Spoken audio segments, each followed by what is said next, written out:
Masih bersama saya Budiman Tandurjo di Satu Meja The Forum. Taufik Basari, apa dampak internal politik setelah Kapolri menetapkan Verdi Sambo sebagai tersangka? Saya melihat tidak mudah apa yang dihadapi oleh Pak Kapolri. Tidak mudah? Tidak mudah, ya. Tapi Pak Kapolri dengan jiwa kepemimpinan menunjukkan bahwa I'm the leader.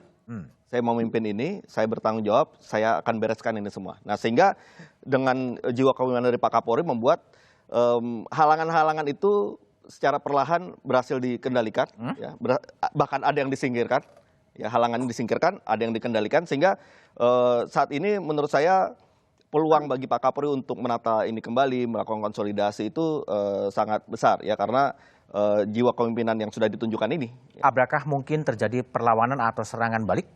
Kalau saya melihatnya di awal-awal mungkin sempat ada yang berpikir untuk melakukan itu, ya, tapi karena langkahnya Pak Kapolri ini sudah sangat tepat, ya, dan benar-benar mampu untuk melakukan konsolidasi secara cepat ini juga, sekarang bola di tangan Pak Kapolri. Sehingga tidak ada yang bisa merebut bola itu. Tidak akan ada yang merebut bola itu? Betul. Oke, Kiki, banyak orang berspekulasi akan ada revenge atau serangan balik dari Verdi Sambo pribadi maupun kelompok terhadap institusi kepolisian. Mungkin nggak? Enggak lah, kenapa? Tadinya iya benar mungkin berpikir seperti itu. Tapi lihat ini menghadapi seluruh institusi loh. Seluruh institusi udah satu sikap seperti sekarang. Nggak mungkin akan melawan, nggak mungkin. Termasuk menggunakan forum pengadilan dalam pledoi, dalam apapun juga? Potensi membeli bisa. Tapi kalau melawan sulit. Apa yang maksud dengan potensi membeli? Misalnya memanfaatkan pembelaan-pembelaan di pengadilan untuk mengungkapkan apa yang terjadi di kepolisian? Enggak bisa. Kartunya kan juga banyak yang lain. Kenapa? Kalau itu dilakukan, kartunya polisi, yang dipegang polisi, hakim-hakim segala macam kan banyak. Ini kan masih ada 2 tahap lagi. Jaksa, lalu hakim. Nah, ini kan kita semua tahu lah kartunya di tangan polisi sekarang gitu. Kalau polisinya solid, nggak mungkin dimainkan. Dan sekarang masih dalam posisi yang under control Pak Kapolri? Iya, sangat. Apalagi hari-hari ini setelah pengumuman kemarin selesai. Jadi bagi saya nih kelihatan anti klimaks. Ini nggak ada perang, nggak seru nih. Mestinya ada kalau ada. Jadi apa persisnya yang dilakukan oleh Kapolri agar Bayangkara tetap dalam satu komando? Sudah kok. Sudah selesai.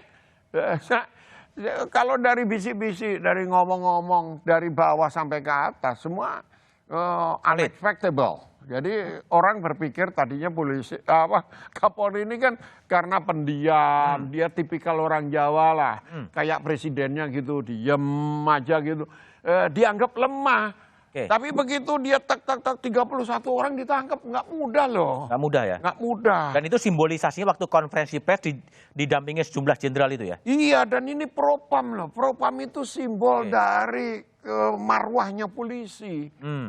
Dibabat kok. Dibabat. Baik, Pak Dedi, pertanyaan saya, hasil otopsi ulang yang akan ditunggu publik, kapan itu akan keluar? Ya, dari hasil komunikasi saya dengan kedokteran forensik, saya dapat informasi dalam waktu dekat dari Dr. Ade dari Perhimpunan Kedokteran Forensik Indonesia akan mengumumkan hasilnya. Ya, dalam waktu dekat itu minggu ini? Bisa jadi dalam minggu ini nanti akan disampaikan kepada publik hasilnya secara objektif, ya, secara ilmiah dengan menggunakan metodologi yang sahih, begitu, Mas. Oke, ada juga pertanyaan publik, Pak Dedi, soal FA, ya, staf ahli Kapolri yang juga dikabarkan oleh berbagai media atau media sosial, termasuk yang menyusun skenario dalam kasusnya Verdi Sambo. Itu duduk soalnya gimana? Ya, dari hasil komunikasi saya hari ini di Korsahli Pak Kapolri bahwa yang bersangkutan dari hari ini sudah tidak menjabat lagi sebagai penasihat ahli Kapolri. Ya, dan tentunya saya menyampaikan kembali bahwa komitmen kuat Pak Kapolri, siapapun yang terlibat maupun terkait menyangkut masalah kasus Duren 3, pasti akan dimintain keterangan baik oleh Itsus maupun dari penyidik Barreskrim Polri. Agar kasus ini betul-betul terang benderang. Dia berbuat apa dan kemudian dia harus mampu mempertanggungjawabkan apa yang sudah dia lakukan. Artinya FA itu sudah diperiksa atau akan diperiksa dalam konteks penyusunan skenario atau pembikinan rilis atau seperti apa? Informasi saya dapat pagi hari ini yang bersangkutan baru tidak menjabat. Kalau untuk nanti mekanisme diperiksa, tentunya nanti akan saya coba tanyakan kembali kepada Pak Kabar Eskrim maupun kepada Pak Wairwasum. Oke. Gitu, Mak. Pak Kiki, FA ini mundur. Anda lihat apa yang terjadi di balik tiba-tiba dia namanya mencuat, orang nggak tahu tiba-tiba dia mundur sebagai PA penasihat ahli Kapolri. Jadi dimundurkan. Kenapa? Dimundurkan? Iya, kan banyak penasihat itu kumpul kesel kan. Kita udah tahu, orang itu kan tahu. Tetapi ketika pengakuan muncul di media massa dan jelas-jelas dia mengaku, nggak tahu mengaku atau ketahuan, lalu diminta mundur, silakan mundur, kan ini memalukan dan Diminta merusak. mundur atau mundur sebetulnya? Diminta mundur awalnya, tidak mau, lalu dipaksa. Saya dikasih tahu, saya bilang saya tidak rela, saya yang pasang badan dulu memisahkan polisi dari TNI, ikut mereformasi dari awal, ini diacak-acak kalau kayak gini. Saya bilang kalau Anda nggak mau mundur, kita perang aja udah. Saya bilang. Akhirnya, dan saya kasih deadline, malam ini jam 12 malam, kalau tidak lakukan, mari kita perang besok. Ya. Apa sih kesalahan terbesarnya disuruh mundur? Hah? Kesalahan terbesarnya disuruh mundur apa? Dia ngaku dia bikin menskenariokan publisis ya, sebagai publisis. Saya tidak tahu kalau menskenariokan sebelumnya. Membela Sambo dengan cara memanipulasi informasi. Karena informasi yang salah ini pula, Kapolri ngambil kebijakan yang salah kan. Gitu. Bukan buat rilis itu sebetulnya, dikerjakan apa sebetulnya? Ya dirilis, yang dia ngaku kan rilis-rilis segala macam. Yang ngaku, gitu. yang nggak ngaku. Yang nggak ngaku kan, ini kura-kura dalam perahu. Wartawan, kenapa wartawan? Medianya ditutup, masa nggak tahu siapa yang nutup? Baik, kembali ke Pak Dedi. Pak Dedi, sejauh ini apakah ada langkah-langkah perlawanan internal atau kasak-kusuk internal setelah ada sikap tegas dari Kapolri menangani kasus dan mentersangkakan Verdi Sambo, Pak Dedi? Ya, sejauh ini 460.000 anggota Polri semuanya Satya Prabu kepada Pak Kapolri. Oke.